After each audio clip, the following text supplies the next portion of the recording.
பிரான்ஸுக்கு இந்தியாவோட சுகோய் விமானங்கள் போயிருக்கு. இப்படி போயிருக்கக்கூடிய இந்த விமானங்கள் முக்கியமான ஒரு ராணுவ ஒத்திகை இல்ல ராணுவம் சம்பந்தப்பட்ட அந்த எக்ஸசைஸ்ல ஈடுபட போறாங்க. இதோட பேர் என்னன்னு பார்த்தோன்னா கருடா.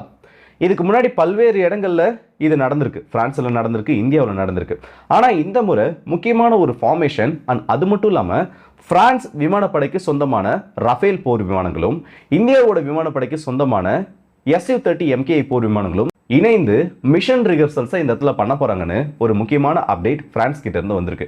ஸ்பெயின்ல நடந்ததை விட ரொம்ப முக்கியமான ஒரு ஜாயிண்ட் எக்ஸசைஸா இருக்க போகுது. ஸோ இதை பத்தின தகவல்களை இந்த ஒரு பதிவில் பார்த்துலாம். வாங்க வீடியோக்குள்ள போயிடலாம். நான் உங்கள் ஆக்கே தம்புக் டிபி ட்ரெண்டிங்ஸ்.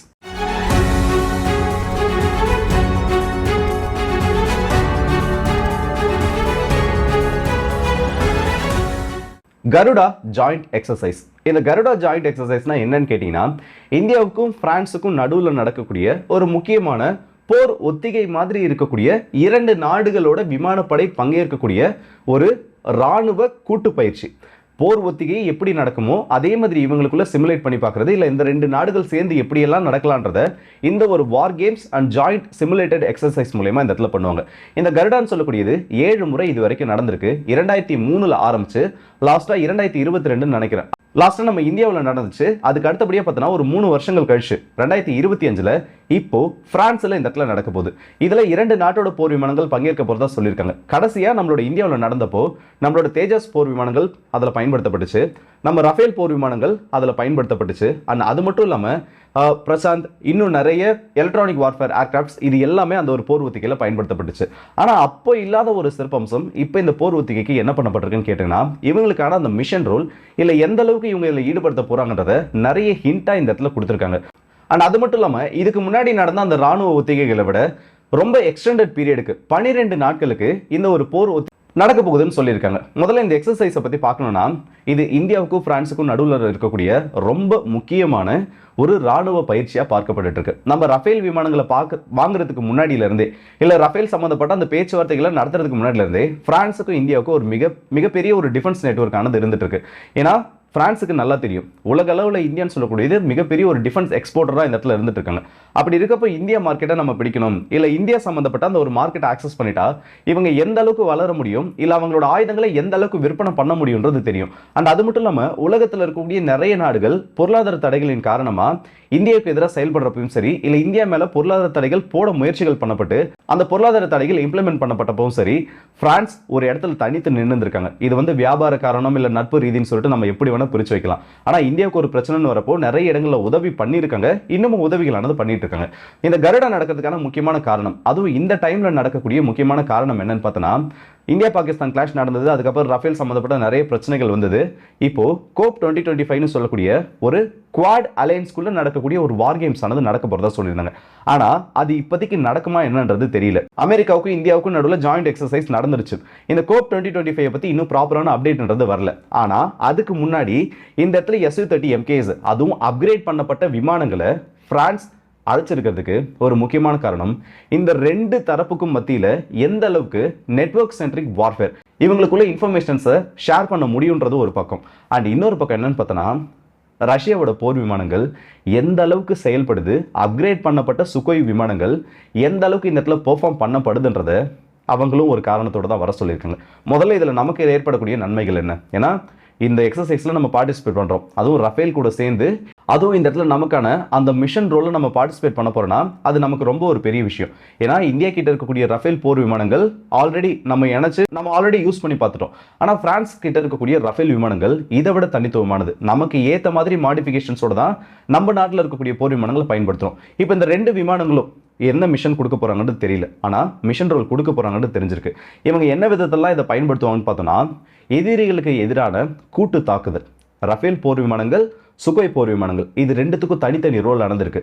ரஃபேல் குறிப்பாக உருவாக்கப்பட்டது எதுக்காகனா பெனட்ரேட் பண்ணி ஸ்ட்ரைக் பண்ணுறதுக்கு. இப்போ பாகிஸ்தானுக்குள்ளே போயிட்டு பெனட்ரேட் பண்ணி அடிக்கணும், இல்லை இந்த பக்கம் சீனாக்குள்ளே போயிட்டு பெனட்ரேட் பண்ணி அடிக்கணும்னா இதுக்கு நம்மளால சுகோய் போர் விமானங்களை பயன்படுத்த முடியாது.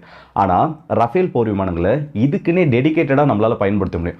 4.5 ஜெனரேஷனுக்கு கீழே வந்தாலும் அதோட எலக்ட்ரானிக் வார்ஃபேர், எலக்ட்ரானிக் ஜாமிங் இதெல்லாம் அதை நியர்லி ஒரு 5th ஜெனரேஷன் ஏர்கிராஃப்ட்டுக்கு ஈக்குவலாக நடத்தும். ஆனால் சுகோய் போர் விமானங்கள் இந்த இடத்துல பார்த்தோன்னா இதை விட சைஸ்லயும் அது பெருசு அண்ட் அதோட ரேடார் ப்ரொஃபைல்ன்றதும் பெருசு. ஒரு மினி பாம்பரா தான் அது இந்த இடத்துல ஆக்ட் ஆகும். ஸோ இந்த ரெண்டு விமானங்களும் தனித்தனியா அவங்களோட மிஷன் ப்ரொஃபைல சண்டை போடுறதை விட இந்த ரெண்டு விமானங்களும் ஒன்னா சேர்ந்தாங்கன்னா இவங்களால கண்டிப்பா எக்ஸ்பெக்டட் ரிசல்ட்ஸ்ன்றதை கொடுக்க முடியும். ஸோ அதே ஒரு ஃபார்மேஷன்ல தான் இந்த ரஃபேல் போர் விமானங்களும், பிரான்ஸோட விமானப்படைக்கு சொந்தமான ரஃபேல் போர் விமானங்களும், நம்ம இந்தியாவோட விமானப்படைக்கு சொந்தமான இந்த Su-30MK போர் விமானங்களும் அவங்களோட மிஷன் ரோல பண்றதுக்கு வாய்ப்புகள் இருக்கு.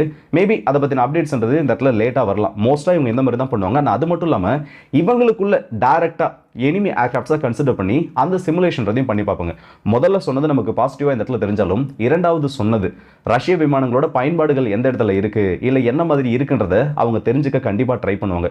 ஆல்ரெடி ஸ்பெயின்ல நடந்தாலே அந்த மாதிரி சில பிரச்சனைகள் நடந்திருக்கலாம், நமக்கு வந்து அதுல எதுவுமே தெரியாது.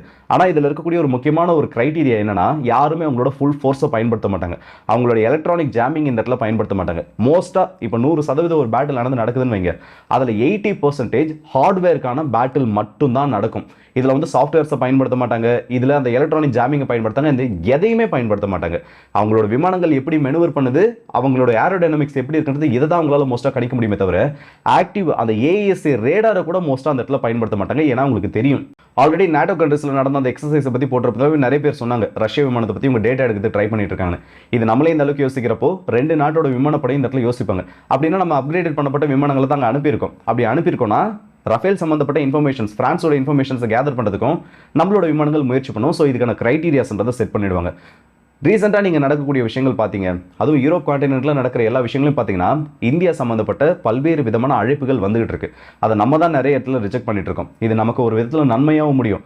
ஒன்று, நம்ம கிட்ட இருக்கக்கூடிய டாக்டிக்ஸை அவங்க கற்றுக்க ட்ரை பண்ணலாம். அண்ட் அதே மாதிரி எல்லா நாடுகளையும் நம்ம இந்த இடத்துல பார்ட்டிசிபேட்டும் நம்மளால பண்ண முடியாது. நம்ம விமானங்கள் பற்றின குறிப்பிட்ட சில சென்சிட்டிவ் டேட்டாஸ்ன்றது அந்த இடத்துல லீக் ஆகிறதுக்கும் வாய்ப்புகளானது இருக்கு. ஸோ இதுக்கு அடுத்தபடியாக மூணாவது இருக்கக்கூடிய ஒரு ஆப்ஷன் என்னன்னா, இந்தியாவை இன்னமும் பிரான்ஸ் அவங்களுக்கு நெருக்கமாக கொண்டு போயிட்டு இருக்காங்க.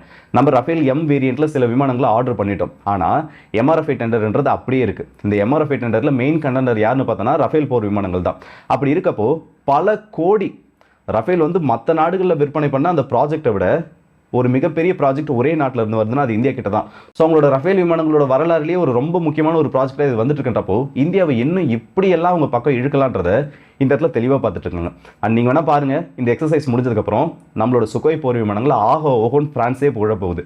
இந்த விமானிகள் இந்த அளவுக்கு கேப்பபிளாக இருக்குன்னு சொல்லிட்டு நம்மளோட விமானங்கள் அவங்களே புகழ்வாங்க.